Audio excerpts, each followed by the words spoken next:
In the first few episodes, we covered Adrian's story through addiction to cancer diagnoses and the recovery and rehabilitation of both of those, and ultimately discussed in a bit more detail what has allowed him to survive all of that and has made it possible for him to still be here today. Today, we're going to go a bit more in depth into addiction, specifically why and how we become addicts and what the telltale signs are.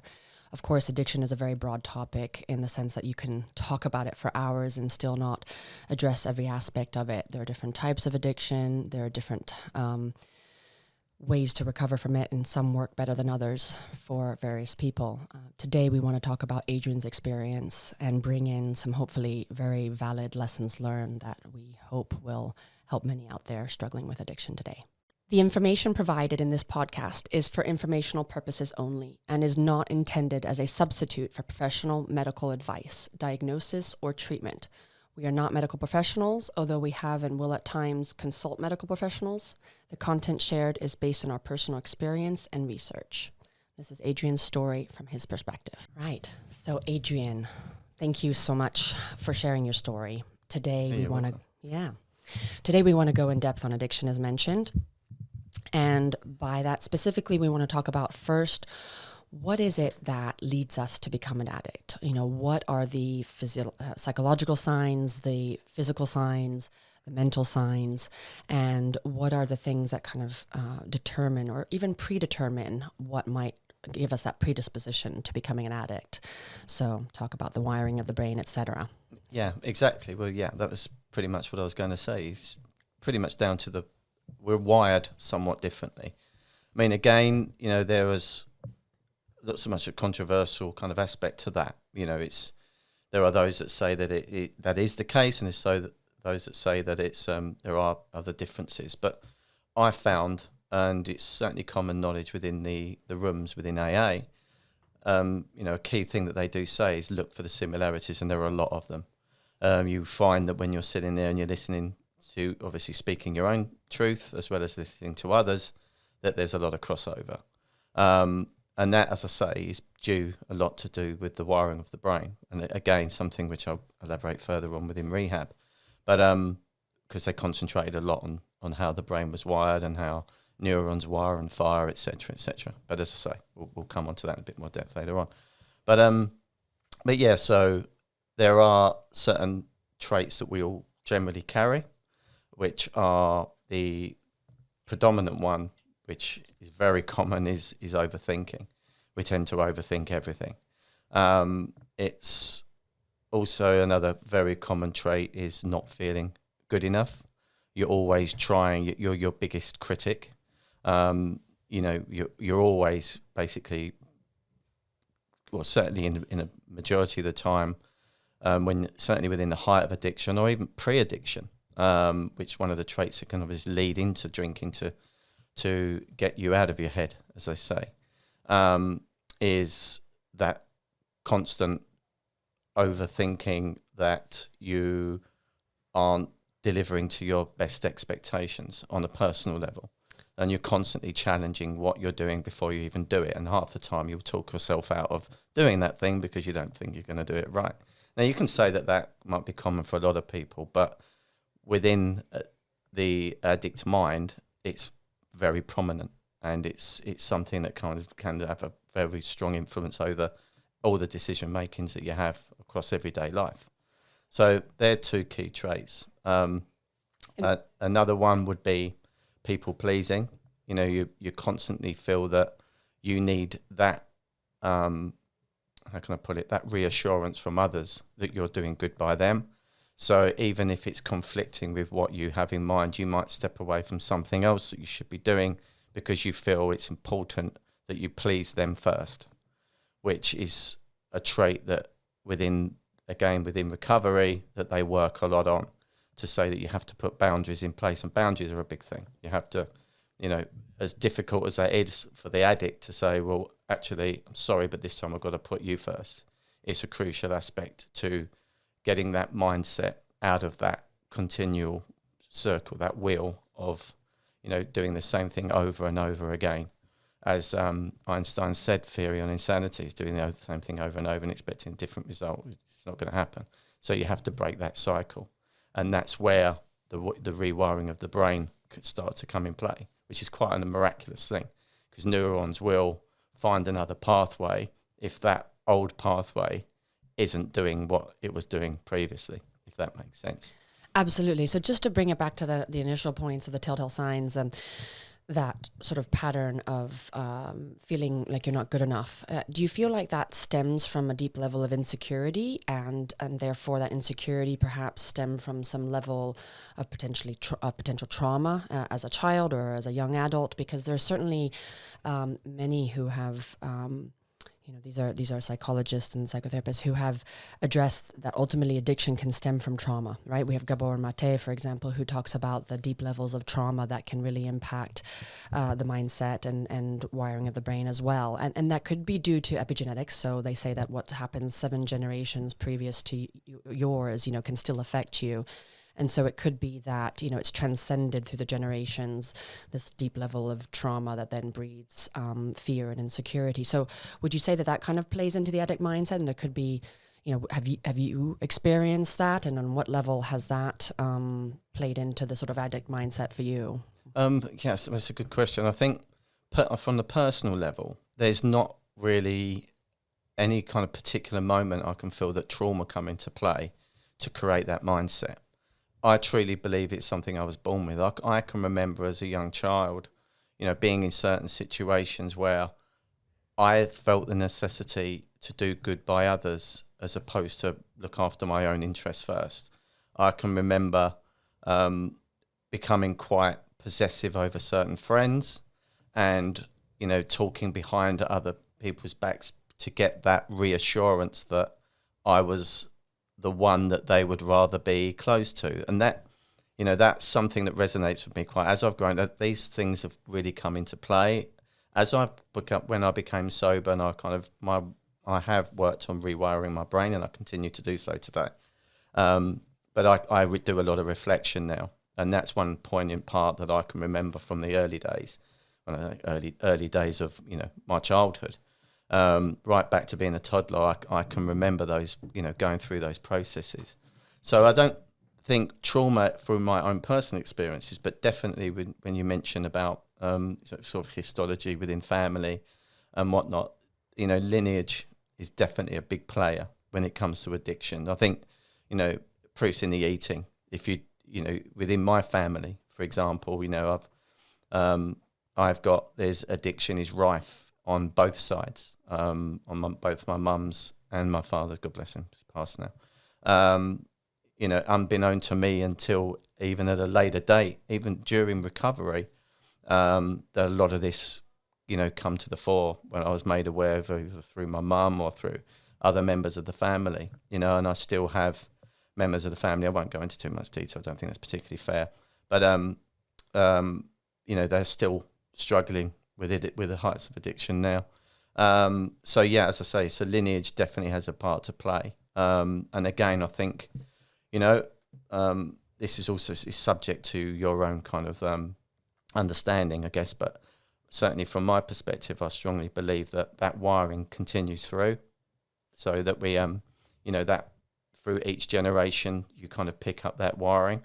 And unless you do something about it, then that's going to be a prominent part of your mental aspect until you can address it, really. Yeah, I think it's a really important part to address, because we have a lot of cultures, not just here in the UK, right? A lot of countries that are dealing with deep levels of alcoholism across society. Alcoholism is one form of addiction, but there are others, right? Drug addiction, substance abuse, etc. And I do often question to what extent some of this, at least in part, some of this substance abuse is related to, for example, PTSD that's transcended generations from previous wars, right? So we in fact, PTSD wasn't even a term until later half of the last century. So it's something that we're only still coming to terms with, and research is still being done on it.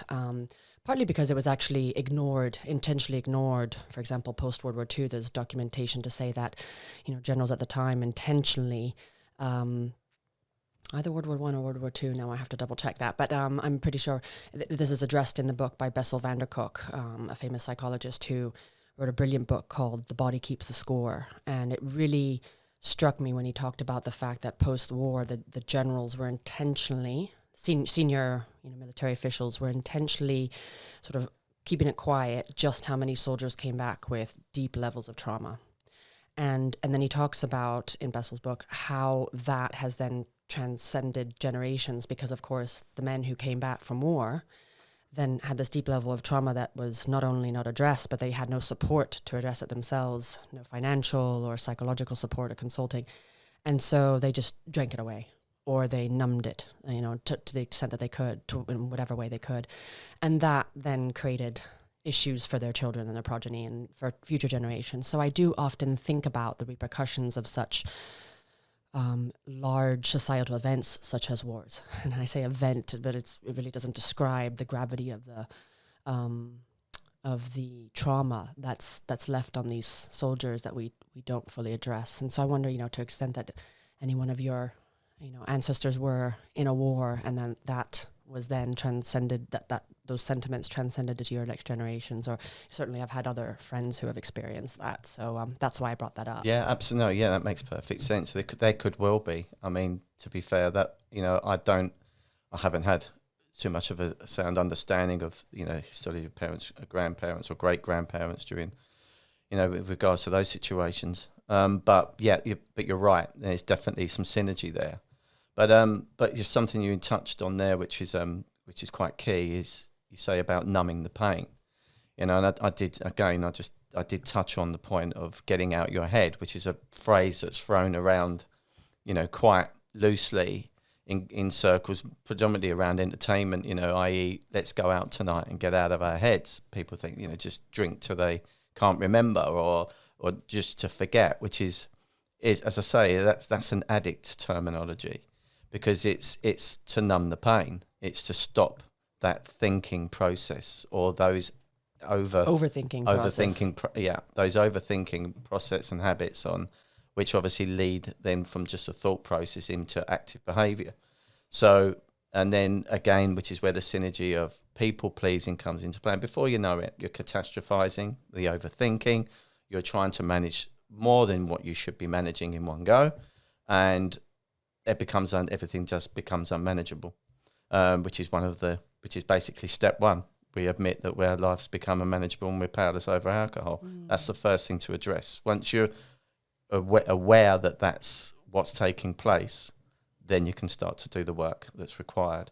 So that numbing of the pain, that getting out your head, is all to do with taking away those negative aspects, and trying to give you that peace of mind, which is a great place to start. 1 or 2 drinks of an evening, that's great. This is working. That's done the trick. And that's where the wiring comes into play, as I've touched on. We don't think that, okay, I've had my medicine now, I'll carry on. I'll step back, I'll go and do what I need to be doing. We'll think, that's worked. If I have another one of those, then maybe that's going to take that pain away a bit more, or maybe that's going to give me the confidence to be something that I usually wouldn't be. Right. So that's where you start to manipulate the mindset from, being your true self into being something that is playing a role to get you through that scenario. Right. So arguably, a first sort of sign, if we're not willing to admit it with other signs, is that if you are using alcohol or any form of drug as a crutch to help you be somebody bigger or different than you ultimately are, that's probably a sign that it is indeed a crutch, right? That like if you're using it as a tool to help you feel bolder, stronger, 100%. whatever, or different, and more brave or less insecure, then that's probably a telltale sign, a number one sign that you are using it as a crutch, and it's not that ultimately going to help you down the road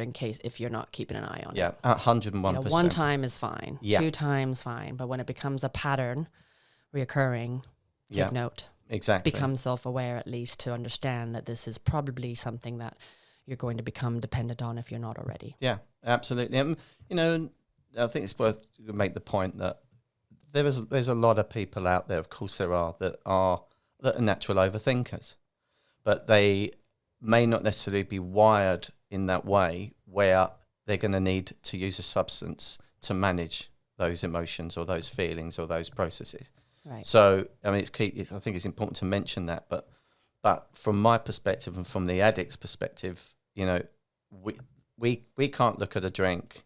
And for example, you know, my wife, she loves a drink, but she'll have a couple of glasses of wine, and then she'll have something to eat, and she will not want to drink anymore. She might leave half a glass of wine on the side, and that's, to me, is baffling. Not so much now because, you know, thank the Lord, I'm in recovery. Yeah. But you know, for today. Yeah. So, but you know, and I look at that, it's baffling to me because I think, well, why did you not finish that drink? You know, right. I would be finished before I've even finished that drink. I'm thinking about the next one. Pour. Exactly, and it got to the first kind of, I guess, the initial part of realizing that there was a problem was when I would first of all I'd pour myself a glass of wine. When I get home, I would neck that first glass. Interesting, yeah. And then I'd pour myself a glass to go and sit down and drink with. Interesting. Yeah. So I think one to numb, one to enjoy. Numb, and then one to, relax and to enjoy to start with. But then as time goes on, then that one becomes, your body becomes used to it, the mind becomes used to it. Yeah. It doesn't have the same effect as what it did, that cherry high, as they call it. Right. So you need more, and it starts to spiral from there. So that's an interesting point that I'd like to go more in depth about. So we've talked about the wiring of the brain. So we almost have this predisposition due to our epigenetics or due to previous generations who have kind of normalized it, either for themselves or for those after them, you know, to drink or to use substance in that way to excess. Let's call it that. But then we have, so that's the nature. And then we have the nurture, right, aspect where it's, you know, you're raised with it. So it's normalized in a context where every social setting there's alcohol, or every social setting that people go out to with their friends, there's drugs. So everybody's doing it, so it's fine. And so there's that normalization in terms of a culture of substance use, right? Whatever it is, pick your poison, alcohol, drugs, etc. So let's talk about that nurturing aspect in terms of your experience and how that kind of came about, because we, you know, obviously growing up around alcohol and drinking, etc., it just becomes part of everyday life. And then what you know, how did it start for you? And at what point did you realize, and at what age really did you realize, this isn't really working for me anymore? Yeah, so take me through that. Okay, well, from growing up, funny that I never really had any relationship with drink. My parents, I wouldn't say they were big drinkers. Weekends, Sundays was always a day, I've got to be honest, this was a day I dreaded because mum and dad would be down the pub for most of the afternoon. You know, going back to sort of late 70s, early 80s really. It was quite a big culture then, your Sunday afternoon drinking. It might still be a bit, but it's a situation certainly, I'm you know, not the Sunday I'm not roast, everybody's down the pub. It's a family thing, exactly, right? Like, yeah. Families down having Sunday roast and then drinking a few after. Yeah. Socializing, enjoying, meeting up in the community. Yeah, exactly. So there was a lot of that. So we was in that environment, but it never really had a detrimental effect on me. But I think for me, from my, you know, with regards to how I, you know, became an addict, or rather started drinking, you know, excessively, was when things started to become a challenge. So again, going back to that crutch scenario. So it wasn't until I kind of stepped out of my comfort zone and went into a job that I was pushed into, really. I worked for my father for 20 years plus. I was he owned a print group, and I started off from school straight onto press and et cetera, and, you know, and as I say, I was working there for 20 plus years. So that was quite tricky because obviously, bless him, he was doing the right thing by me, but in the same breath was making a bit of an example. You know, people might think that working for your father is easy. Is an easy thing, but it's a leg up. It's an honor. That's it. Silver spoon scenario, exactly. But for me, no, it wasn't. My dad was quite an influential guy. Don't get me wrong, very loving guy, and, you know, and he certainly looked after me. But in the same breath, he was, you know, if there was an issue on press, it was me that he'd come down hard on. Yeah. You know, whereas the other guys, and then the flip side of that is obviously I'm the boss's son, so they might be nice to my face, but I know that there was a lot going on in the background. So, but so you're always having to prove your muster because, yes, you know, yeah, yes, you're the owner's son, but it's like you weren't getting an easy pass. You had to make sure that nothing went wrong and that you were still proving yourself as valid to be in that role. Exactly. But I had a job to do, and my job, which was printing, was day in, day out, to be fair. There was no real pressure as such, no targets to hit, no, just usual day-to-day production. But then I was asked, or pretty much pushed into a sales role, which I didn't really want to do. But they felt that because of, and this is me here, this is what I was told. I'll get that, make that point quite clear, that my personality would probably be beneficial to the business by going out there and being the face for the company. Exactly. But again, with the way that I'm wired, I saw that I had to play a role. I thought, I can't be me, I'm not good enough. I can't just go out there and, I have to be professional. I have to, have an agenda. I have to go in there, because it's all about the win. It's all, I've got to get stuff over the line. You have to be a little bit pushy. Exactly. And not come across as pushy at the same time. Exactly. Whereas, and this, now, the way that I am as a person and the way that I kind of manage those kind of scenarios now is if someone does say no, I accept it for what it is. Whereas at the time, I believed that, no, and I was actually told by some quite high-ranking salesmen that, no, you can't say no. You should, if you go into a meeting, you should be coming out of there with an order.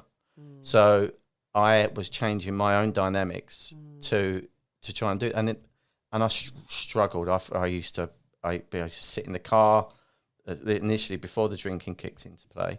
Sitting, how am I going to manage this? What if they say no? How many people are going to be around the table? Even my voice, my whole demeanour would change, and I'd sit there and it would all be about the pitch. So you would get nervous. I would get very nervous, very uncomfortable. I'm completely unrelaxed, and I was struggling. If someone said no, well, so we're not quite ready for that right now. We feel that where we are is fine, and we've got support in these areas, and thanks very much, but we'll be in touch. That for me was enough. Yeah. And you would feel like a failure. I would either. Well, it was more of, I guess it was acceptance from my own personal perspective to say, well, okay, well they're obviously happy where they are at the moment. I'm not going to push the point any further. I see. I need to change the dynamics of how I'm coming across. So what do I do? How do I get around that? And I knew that through having a couple of drinks, I would be more relaxed, and I could give me a bit, as they say, Dutch courage to push a little bit harder, which is what I started to do, and it worked to a degree. But it worked in terms of getting the sale, but it made you feel deeply uncomfortable. Yeah, it certainly helped me get further up the ladder with regards to. I didn't necessarily walk out of there with an order every time, but it made me a lot more bullshit. It made me become a lot more direct, and it gave me that confidence. More importantly, so I used to come out of there with a bit of a spring in my step, a bit arrogant. The ego would kick in a bit. Oh, this was working. So there again, there's that connection, and I'm thinking, right, well, there's my crutch. I'm okay. Maybe if I just have maybe a couple of sips or something before I go in, then that's gonna. And they say that they call it that they say there's an angel on one shoulder and the devil on the other, and both are talking in your ears constantly. Again, that's kind of one analogy to use with regards to how the addict mind works. And at that point, the devil's saying to me, "This is great. This is working. If all you need is, you're all right. You're a strong character. You come from a good background. You can get away with that. No one's going to know any different, and it's not going to go anywhere. Just one or two sips will be fine." And of course, it starts that way, and then, well, after crikey, for however long it was, I was finding I was literally downing a bottle of wine before I would go in for the meeting. Yeah. I mean, I must have stunk of alcohol at the time. Yeah. You know, it didn't even enter my head. Right. So, of course, there was a scale to get to that point. Yes. But years you could see where it was. Yeah, you could see where it was. Again, the trend the was devil building. still telling me, it's working. okay, it's working. You know, you're Got right. through Don't it, worry. You'll be fine. Okay, it's a bottle, but you know, you're not going to go any further than that. Always challenging yourself. There's always that voice in your head saying, you're either not good enough or this is working for you, so continue with it. Yeah, there's always that battle of good and good, you know, right and wrong, good and bad. Yeah. Yeah. So, yeah. And so at what point did you wake up and say, enough is enough, or somebody tap you on the shoulder? Or, in fact, before we go into that, did anybody along the way start to see this? Anybody you were living with or around say, you know, hey, Adrian, you're starting to drink a little bit too much, or hey, maybe you better tone it down, or hey, this is not so good for your health, or you're acting a little different. What signs were you exhibiting, physical, mental, etc.? And did who around you might have tapped you on the shoulder and said, maybe tone it down a bit? At that point, the earlier stages, no one, because it wasn't that obvious. Yeah. It didn't really change the dynamics too much of who I was outside of the work environment. I wasn't, when I'm talking about the sip, Right. you know, Yeah. that point in time, as I say, it was just that. So I wasn't continuing that throughout the day. But as it progressed, then there was started. I mean, apart from the fact that I must have smelled a drink constantly. You know, my ex-wife she started to pick up on certain things. But although we may be overthinkers, although we may be battling our demons and challenging ourselves within our mindset, we're also very cunning. And very shrewd and very quite devious, which actually... When you say we, you mean as addicts? As addicts, yes, sorry, yeah. No, so, there's a generalising there. Yeah. But, well, certainly I have anyway, and as I say, that's definitely one of the similarities that you'll hear within the rooms. And, so, as I say, so as things started to escalate, things become slightly more obvious. I become more complacent. I found that I would then make excuses especially with sales as well, because in the advertising arena that I work within, you're dealing with a lot of ad agencies, and the culture is very much about socialising, going out and drinking after work, going to Covent Garden, lunches. there's pubs specifically for the Filled advertising, with, So you would, a lot of the time you would go there to socialise and meet people, and in the end it did become a very social thing.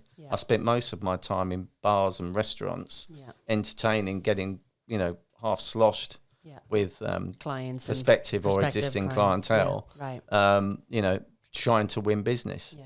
This is again the nurture aspect of culture. Yeah. Sort of, it's very acceptable. It's part of the job. Yeah. It's part of the job description almost. You need to be able to do this kind of outside, extracurriculars, extra above and beyond the job description. Yeah. But again, I think, but what's important here is, which is why the drinking escalated, and which is obviously a key part of the story, is that I was playing a role.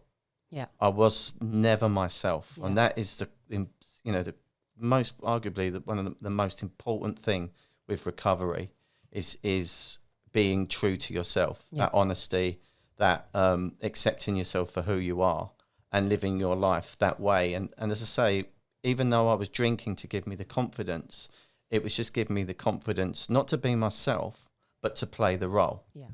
So that's where and I found myself sitting in an environment, listening to myself talking, because I was constantly playing a role. I wasn't being true to myself. I wasn't being me. I was just trying to entertain someone to win their business. You're almost hiding and suppressing your true self to put on that persona, that external face that will be the one that can carry out the sale or get the win and whatnot. Exactly, so, because do whatever you need to do to get that, and put on whatever brave face you need to do. Putting that persona on to win. But and I felt that was the only way to be. Right. That was through my own histology, from my own experiences, for the certain tools I've been pulled or been given, so to speak, Right. along the way by other, sort of influential salesmen and whatnot. That's what I thought I should be doing. Right. But there was one guy was said to me, which was, again, which you see in the wood for the trees. And now I look back, the reason I was put on the road in the first place was because of my personality. Right. But then when I went Ironically, on the road, but that's the very thing that you were hiding. But that's the very thing I was hiding. Yeah. Well, and that again stems back to the fact that you had this deep or superficial level of insecurity that made you feel that actually your personality wasn't good enough. So actually, even though people thought you were going to be good, a natural fit in that, fit for that role, you didn't ultimately feel it. You didn't believe it. And so you felt you had to go above and beyond to prove yourself to be good enough. So it was, I think that's a really important point to not dwell on, but to emphasize, because I think if we can, I actually have a very basic belief that most issues in life and in the world stem from individual insecurity that then transposes or transcends to collective insecurity, right? So when we have individual insecurity, we all have insecurity, it's kind of a part of life, but it's how we address and become self-aware about those insecurities and then potentially address them. I don't know if it's very few or a small percentage of people that actually manage to sufficiently, like, properly address those insecurities and work through them and get past them, right? We tend to cover them up. Exactly. In fact, often you can observe, you can go into a bar and look at the people who seem most confident, and they're usually the ones who actually are the most insecure in the room, but they overcompensate by coming across as super confident, almost arrogant, right? And I can, now in my adult life, I can go, oh, he has the deepest levels of insecurity, or she's like deeply insecure. And anybody that tries to put other people down, it's usually because they have a deep level of insecurity. So to make themselves feel better about themselves, absolutely, they put other people down, right? And as adults, we can kind of pick that out. And I try to sort of advise my daughter and say, look, if somebody made fun of you for what you're wearing, it's because ultimately they feel bad about what they're wearing or might have worn in the past. And so they want to make themselves feel better by making fun of you, right? We can kind of explain it that way.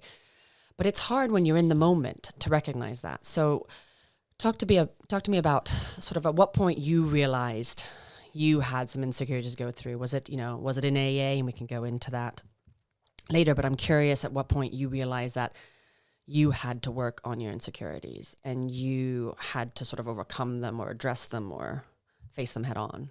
I think when I actually started to address the issue was when I went into rehabilitation the second time. Okay. Because I was still on this journey of having to play this part. So it was complete tunnel vision, and my true consciousness, my true self was being hidden away, being suppressed by the ego self, which is being obviously elevated by the alcohol. So not only was the alcohol giving me the confidence to play the role, but it was also suppressing my unconscious self. So, as I say, so at that point, it was very difficult for me to kind of get out of that wheel. So, and to even just take a step back and assess the issue. And I didn't even realize I had an issue until I had an issue. I remember clearly one moment when I was getting ready for work, and I was saying to myself, if you don't stop drinking, you're going to have a problem. Wow. And how many years in was this? Like what probably age? I was already an addict. Yeah. I was already drinking every day, and I was drinking, as I say, to give me the confidence to go into meetings. Yeah. That is where I should have realized there was a problem. Right. So if you're starting to use a substance to get you through a scenario, right, there's an issue. Yeah. Yeah. That is your first telltale sign. Right. But as I say, but my first acknowledgement of, I need to stop, or now it's become too far, and I was already in the rooms. I was already within rehab. I was in the rooms of rehab. Okay. Within the rooms of rehabilitation, before I could start to truly work on myself and understand the fundamentals of my true being, as opposed to the ego role that I was playing. And is that because that is one of the steps of rehab, is to sort of address the self, the id, the ego, Exactly. superego? Yeah. So certainly the centre that I mean that they do all vary. As I kind of touched on there, was that it was the second time round that what got me well, or got me into recovery. Okay.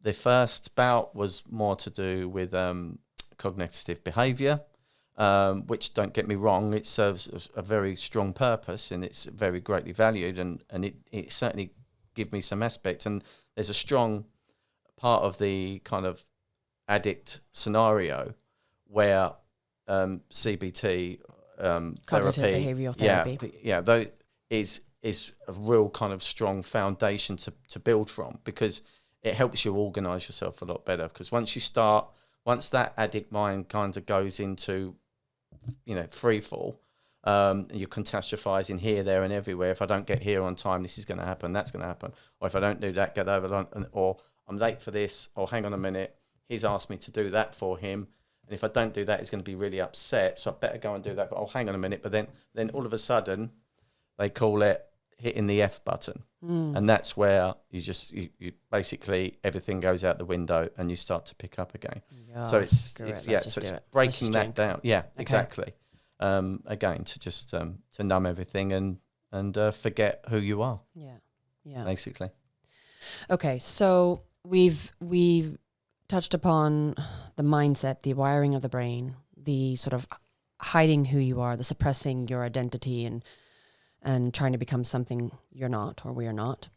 And that leads us to this level of addressing, we need a certain amount of self-awareness to be able to first accept that what we're doing is not actually working for us. So if we're seeing the telltale signs of addiction, then we should be, something should trigger in our mind that says, oh, hold on, hang on here. Like this is not a good path to be on.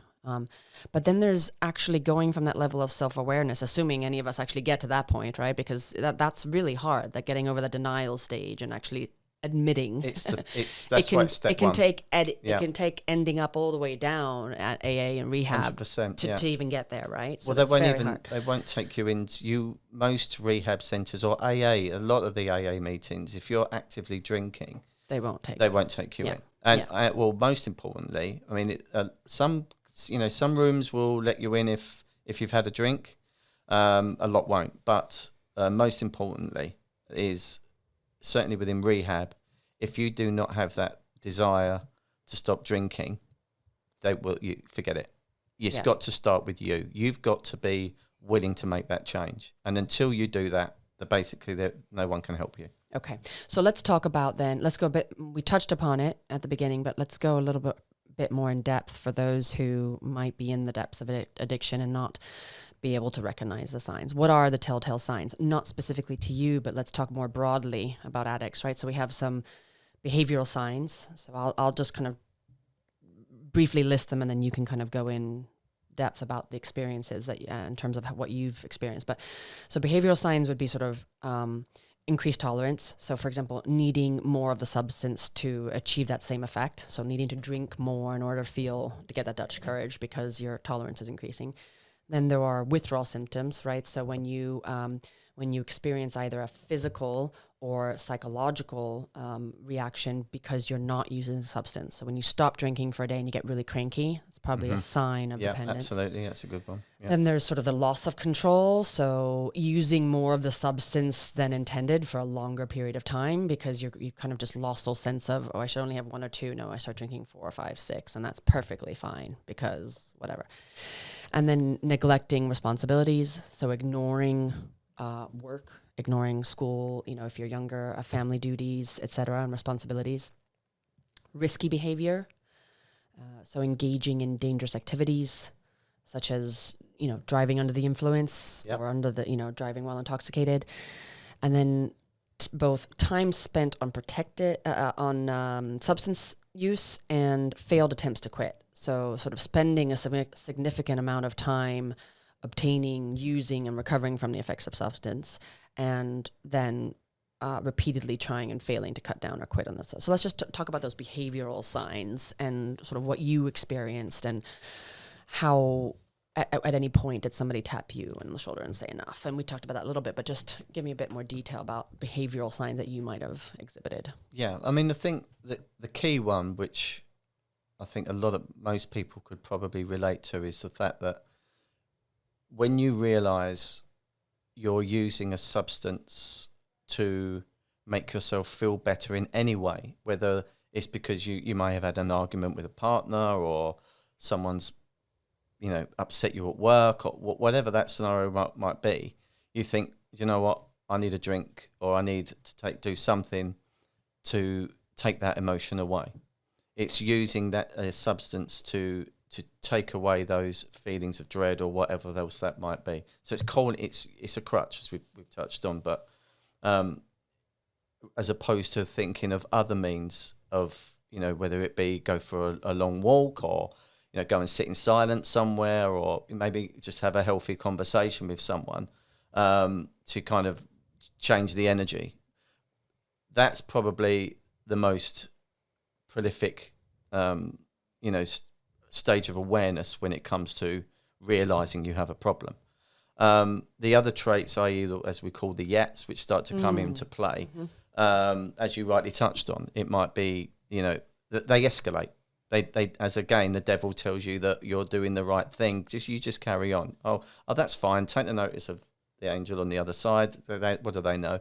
You just keep doing what you're doing, and you'll get through. So, as I say, that they become the yet. So it goes from, right, well, I need to get to here, but I've had a drink. But because you've had a couple of drinks, a lot of that fear is taken away. I'll be fine. I'm only going around the corner. So you start to do that, and then all of a sudden that becomes more of a habit. So I found that I was doing, in the end, I was, at the height of the addiction, I was drinking from the minute I woke up to the minute I went to bed anyway. Not that I slept very much. But so that's probably another key aspect. Hygiene. You can't be basically bothered. I mean, you wake up, to start with, obviously there's the hangovers. I mean, hangovers after a while become obsolete. And in fact, it goes from one physical state of, as I say, the headaches, tiredness, lack of energy, the usual things that you might have after a night drinking, the normal person, so to speak. But then obviously as that escalates, then things start to slip away. So as I say, you might wake up, feel rubbish. I'm not going to bother showering today. I'll just have a quick wash down. And then that will escalate into not showering, not bother washing your hair, not shaving, whatever. Yeah, not great. So so your own, personal respect as well. Yeah, hygiene. But, yes. Your personal respect starts to go out the window. Right. You become more complacent, more blasé, more Care. complacent. Yeah, exactly. You don't care. Yeah. And that's people where around you will notice, but you kind of just go, whatever. Well, because once you start to get into that grip of the addiction, it is such a powerful thing. It's so misunderstood. Nothing else, honestly, nothing else matters.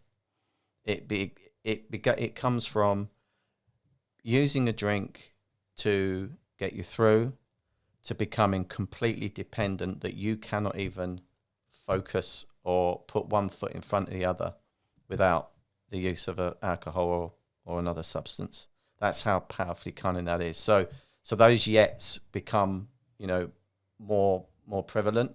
They start to come into play, and it's amazing actually how, as I said, I keep coming back to, the similarities. It's amazing when you're within some of the rooms of AA, you hear these stories of, and a lot of people end up in prison. Yeah. Because, I another thing with me is when finances become tight, right. Another big yet. Right. You start to, your relationships change because you've changed. Right. You're constantly drunk. Right. So your demeanor, which is what you was trying to get to in the first place, is completely heightened, really exaggerated. Right. So you've gone from being someone that's a little bit direct to generally damn right rude. And you're not the same person that person, your partner, married. Right. So obviously that's going to have a detrimental effect, and that starts to deteriorate. Yes. But at that, because you're on that journey, you don't even really realise. Right. You know, I mean, half the time you don't even, you drink to blackout. You don't even know what you've done until someone tells you the following day. Right. That's when it really get into the extremities of things. And obviously work, it starts off, you know, with the severe hangovers. You start becoming late, then not turning up. And then obviously when you, especially within the sales role, things become more difficult. Because you know, nothing has changed. The objective is still the same. Right. You still got to get in there. You still got to push for sales. But of course, your demeanor is going out the window. Right. Your, you know, everything about your personality is changing. Everything is drink related and drink driven. Yeah. Even when you're sitting in the meeting, you think, right, I need to get out and have another drink to top this up. Yeah. Because or drug related for those who are of course, exactly. Yeah, exactly. No. You're saying it from your perspective, drink, but I just want to sort of re-emphasize that for others. I mean, everyone has their poison. Yeah, you know, and it's important to recognize that, right? Of course, because the essence is that you're so focused on when you're going to get that next hit. Yeah, exactly. That, as I say, you're completely blinkered. It's complete tunnel vision. Yeah. So your whole demeanor is changing. Your personality is changing. Finances, obviously, as I say, because you're coming complacent at work, you'll either lose your job or, you know, you may not, because if you're on a commission basis for sales, which is what I was, then obviously you're not getting those commissions. Mm-hmm. And again, what that does, it's a domino effect, because then your mind is telling you, oh, I'm not going to get paid tomorrow, or I might lose my job. The catastrophizing starts to work, or I can't be bothered to, I better have another drink to take this. I'm starting to catastrophize. I need my poison to numb the words, exactly, to numb the nerves, to get rid of that, and then it goes. So it's that cycle, then it becomes repeats itself, more and more repetitive. It's interesting because there are amongst us, around us, lots of functioning alcoholics or functioning addicts, right? Yeah. And so they can, like you said, they can, whether through deceit or just sheer putting on a persona, they can get by for a long time. Right. And by that, I mean, they can use whatever substance it is, alcohol, drugs, etc., to an extent that sort of allows them to sort of skate by with somewhat unnoticed, right?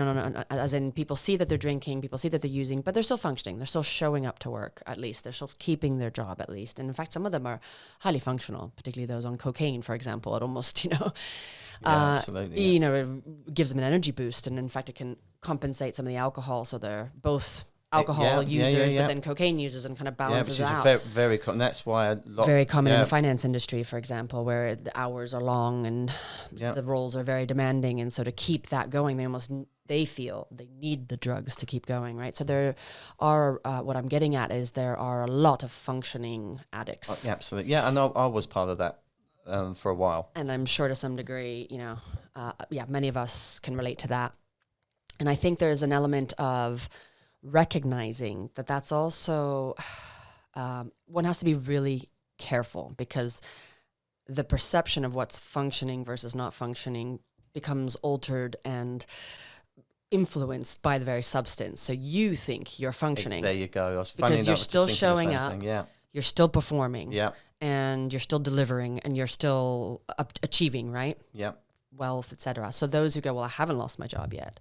Yes. I haven't, it's the yets, right? I haven't lost my job. They're saying I haven't lost my job, but really there's a yet ... after that. I haven't, let anybody down yet. I haven't lost my license yet. I haven't, pushed anyone away yet, in a relationship, I mean. And so they get by. But and also what I've seen coming from a family of addicts, on one side at least, is they often blame others around them. There's a lot of blaming and shaming of everyone. Poor me, I drink. And I've experienced that on a deep level. It's, in fact, the minute you speak up against them and point the finger at them and say, hey, this is not cool, you can't treat me like that, or this is not cool, you can't, enough is enough. That aggression comes out in a different way. How dare you? How dare you? Who are you? No, it's your issue. What do you know? Don't have half the battles that I have. And they can get very nasty. Absolutely. Very, very nasty. And so that is something that, as somebody witnessing the addict or trying to help the addict or trying to defend oneself against the addict, right? In my case, it was feeling quite targeted by somebody who is ultimately what I would say describe as a functioning addict, it's very hard to deal with that person, and anybody else who might be related to or know them will just agree with them because they're also addicts, right? Because functioning alcoholics too won't see anything wrong with their behavior because they're like, well, nothing's wrong. That's just normal. That's how we all are around. It's your problem. Again, as you become sort of the scapegoat. I guess what I'm trying to get at is, at what point do we go from functioning? At what point does functioning addicts are functioning addicts and non-functioning addicts, much two sides of the same coin ultimately, and we have to really take a step back and realize that both sides, whether you're functioning or not, are ultimately something that need to be addressed. And how can we help somebody that's in that? Because you don't want them to get to a point where they're no longer functioning. That's really the deep end, right? You want to help them along that path, and holding up a mirror doesn't necessarily work. And so how do we help somebody? How did somebody help you? How did your sponsor help you? How did your ex-wife, help you? And how do you stop that trajectory? So as I say, taking a step back a little bit, I touched on the point of you have to realize that you have an issue and you want to get well. It doesn't matter what everyone else is throwing at it. It doesn't matter, you could have your partner or, your children, basically on their knees crying and begging you to stop drinking or to stop using. If it's not within your mindset, you're not in a position to accept that and be aware that there's a problem and that you need help, you cannot be helped. So you can lead the horse to the trough, but you can't force it to drink. Absolutely not. It has to stem from oneself. 100%. And that's why I made the point earlier of a lot of AA meetings won't accept you if you're still actively, if you're actively drinking or drunk or, under the influence of alcohol at that time. And the majority of rehabilitation centres, I can't speak for all of them, but I know from my own experiences that the majority will not take you in if you are not willing. It's a waste of time. Yeah. You've got to really realise there's a problem. And as I say, step one, and I'm repeating myself here, but it's very important, is step one is admitting that you want the desire to stop. You're powerless over alcohol. Yeah. But you have the desire to stop, and your life has become unmanageable. Yeah. So that once you've hit that button and you have said those words, and it's such a powerful thing, such a powerful statement to make. Yes. To tell yourself, and you say about you can't looking in the mirror. That is such a powerful thing. Yes. If you can stand in that mirror and say, I'm an alcoholic and I need help, you're on the road to recovery. Yeah, because that is the hardest that step, is getting over the denial, admitting that you are, hi, I'm so-and-so, and I'm an alcoholic is actually one of the first things you are invited to sort of say within the room of AA, right? Before you share, exactly. When you introduce yourself, if you've got something to say about your journey or your day, as I say, a lot of the AA meetings, certainly the ones that I went to, is all about, you're getting stuff off your chest. You're there. There's a lot of this. You're in the room with like-minded people, literally. Right. Very similar experiences. There's a lot of dissimilar stuff, but a hell of a lot. That's why they say look for the similarities. Yeah. People go there to vent. They go there to get a lot of stuff off their mind. To walk out of there with clearing their conscience in some way. Right. Sort of elevating, or rather, sorry, not elevating, but eliminating those negative aspects of what's gone on that day, so they can start afresh. But yeah, so it's that acknowledgement. Unless you are willing to accept there's a problem and you need help, then unfortunately, it'd be very miraculous for somebody to just step in and try to make you well again. Yeah. And this is a lifetime thing. Yeah. That's important to note.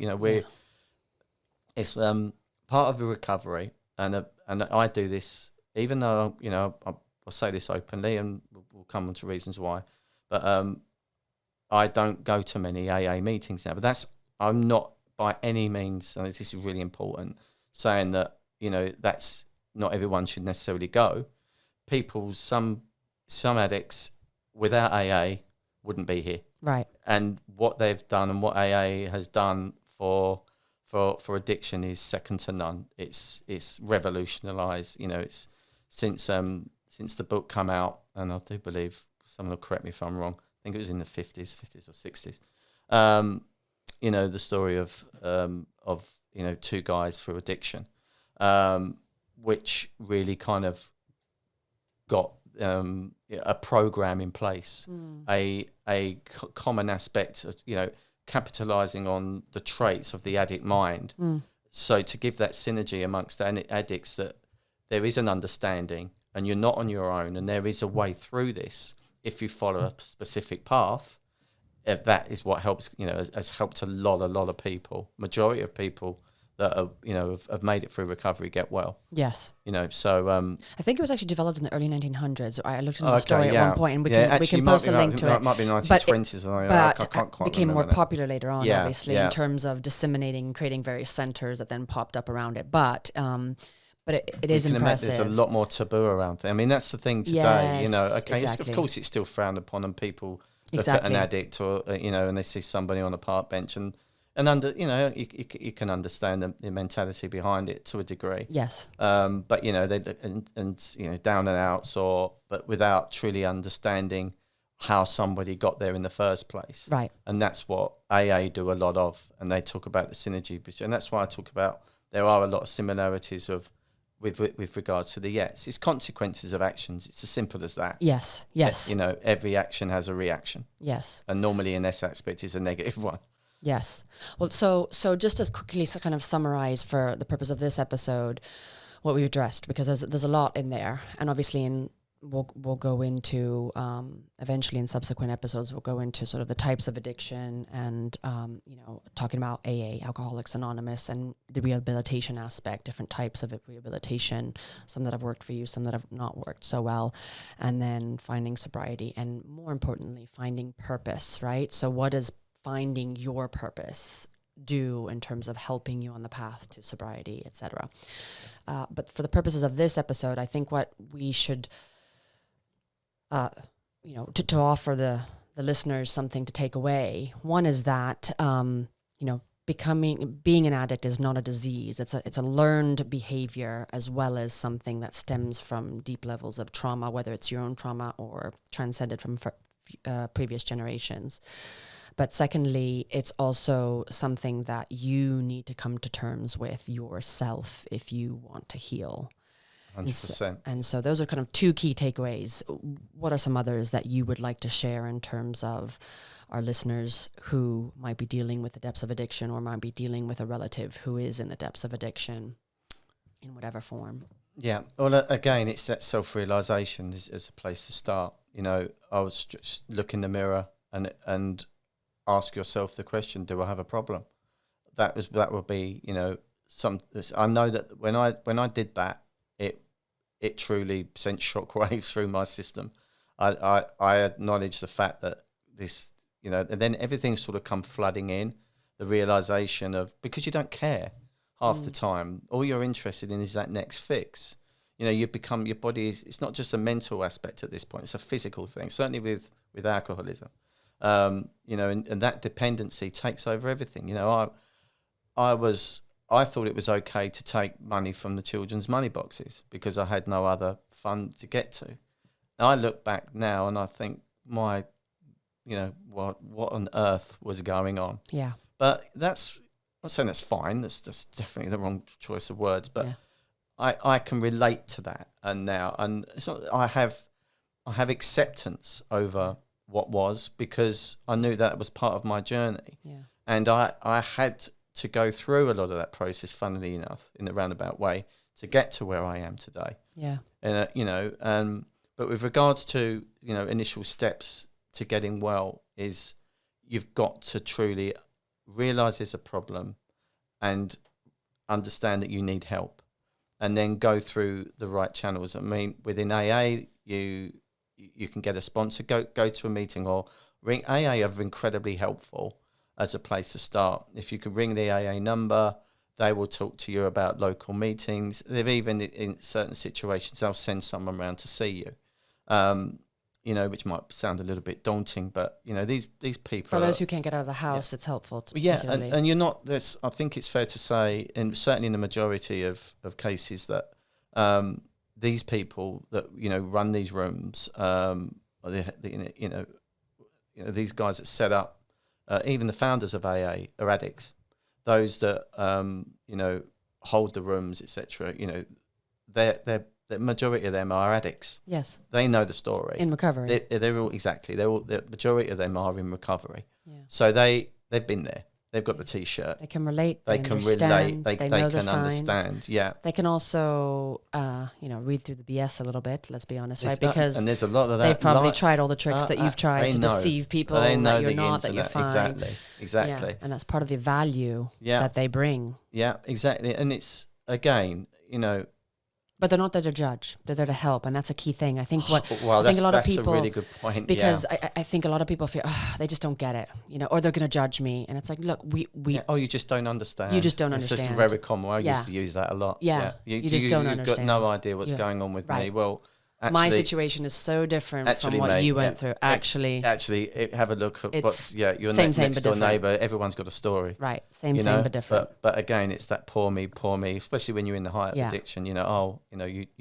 I'm doing this because there's a reason. Right. Well, you need to take a step back, and it's tough. I'm not saying this is an easy step to make, but you have to acknowledge there's a problem, that you need help, and reach out and take, accept the fact that you can't do this on your own. You have to be, I don't say someone special, because you're someone incredibly special in my eyes anyway. My heart goes out to everyone in recovery that is willing to make that step to make them a better person.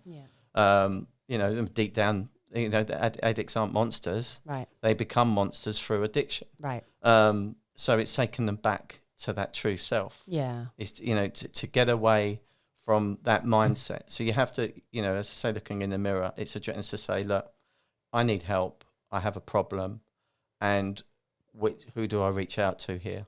And go, as I say, AA is definitely a good place to start. Family members, I'm not so sure, because they don't understand. Right. And that's not their fault. Not in the slightest, it isn't their fault. But well, and to some degree, they can be too close to it, so they're not objective. To some degree, they could also be the enablers, right? There's a lot of that. There's a lot of enabling, partly because they're partial to you, because they love you, and so they sometimes can't help you. They're too close to it. Sometimes also because they're your partner in crime, right? So people who drink with you are not, an alcoholic is unlikely to, an alcoholic who hasn't gone through the recovery and all the steps of it is unlikely to be able to help another alcoholic, right? Addicts can't necessarily help each other. And then there's, the proximity element of, bless her, my grandmother used to bail out my cousin all the time. Was just always bailing him out, because she just felt he's my own flesh and blood. I can't leave him to rot in prison. It's like, actually, that's what he needs. Yeah, as hard to as a that, degree. As hard as that sounded and was. They certainly need, after the 20th time or 10th time, whatever it was. That's what he needed. Yeah, was to sit and think and be away from everyone and not cause trouble and potential death to people while driving intoxicated. Oh, yeah, absolutely. There needs to be a hard line of change. Yeah. Something has got to give. Yeah. You can't, as I say, you can't expect to keep doing the same thing over and getting different results. It's it's not going to happen. Right. Well, I think that is not necessarily the best place to end, but a good way to sort of wrap up in terms of this episode. I look forward to going into the next stages of addiction, like I said, about talking about AA and rehab, and going beyond that to talk about purpose. But I think that is a good place to end for today. Good stuff. Thank you. Yeah. Thank you so much.